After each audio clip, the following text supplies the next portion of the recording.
Ladies and gents, we're talking about the flooring. It's been 5-6 months since we did the install. So I wanted to give you guys a quick update as far as the floor itself, how it's held up, and answer a few of the questions that I've gotten most frequently in the comment section from the install video. So today, that's what we're going over. And we're also gonna compare a couple different kinds of floorings just because I've had experience now installing epoxy and doing these kind of drainage tiles. So I figured since I have experience doing both, you may appreciate the input having done the two projects, both DIY. Of course, these are the VEVOR, V-E-V-O-R drainage floor tiles, and we did the install as part of my Dream Garage Build series. Over the last 6 or so months, it's held up amazing. I have absolutely zero complaints. Used this all throughout the rest of the Michigan winter, so this has seen snow, it's seen ice, seen the actual drainage use that it was made for, and it's seen really all 4 seasons here in Michigan because we seem to get all 4 seasons, sometimes within a week period. To digress quickly, it is Michigan football's first game of the season, so go blue. I know I have a lot of Michigan viewers. Anyways, this drainage tile has been absolutely amazing. It looks just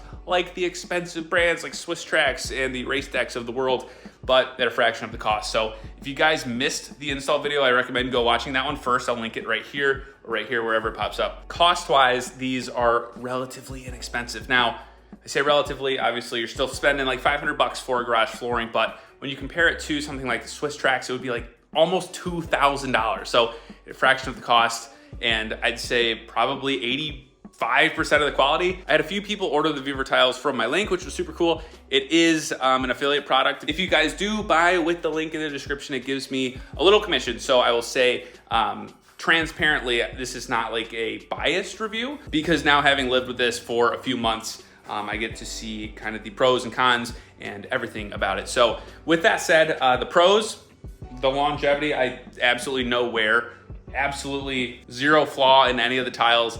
I have a few replacements, but I haven't needed to use them. Nothing's broken, nothing is chipped, fading. Some of the questions and concerns I got most in the comments were like, well, what if you drop something? How hard is it to clean? I have dropped a couple things. If you see some of these white specks, it's actually styrofoam.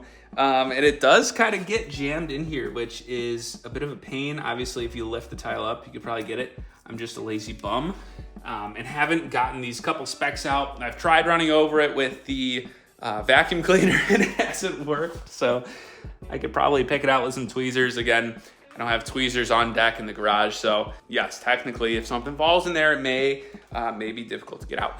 If you drop something like a screw or a nut or a bolt or something of that nature, it is not that big of a deal, and I will demonstrate that just for you guys. Do I regret that? Not yet. So as you can see, if it falls down in there, it's mostly gonna get stopped. These aren't huge holes with giant gaps. They do have some gap to them, so you can pick them up, you know, things like this, trash, comes up very easily. If they do fall in there, you can probably get it out with a magnet or something like that. But as far as like normal screws, I think these are just drywall screws. Doesn't even fall through. I'm gonna get down here at the surface, make sure I pick up everything because I don't want to pop my tires. And that's it. So that took me less than 20 seconds to pick up everything, and obviously nothing left behind. So as far as dropping things, it's pretty easy to take out. If you install these like I did on like an unfinished surface, this concrete is pretty discolored underneath. So if you look straight down, you can see what the concrete looks like, but 90% of the time, if you're looking like this, you know, you can't even see underneath. It just looks like the drainage tile. So it does not cover 100%, obviously, but in nature it is drainage tile. So it's kind of what the purpose is. If you need something where you want to cover the concrete entirely underneath, they do sell a version of that, which does just that. At the end of the day, it's really up to preference and what you want in a garage flooring. You have a ton of options on their website. You have this drainage tile where it has kind of this cross design, kind of checker pattern. And then obviously the other options I'll put up on the screen, which a few of you did order. I saw on Amazon, I had a few affiliate link clicks and purchases where you guys got the other version of this, which is, I will say, more expensive on Amazon. So if you go on the Amazon link, you'll see for a 50 piece, it's like $80. Whereas if you go straight to the VEVOR website, it's like, I wanna say 50, 55. Sometimes the prices change, sometimes they have sales.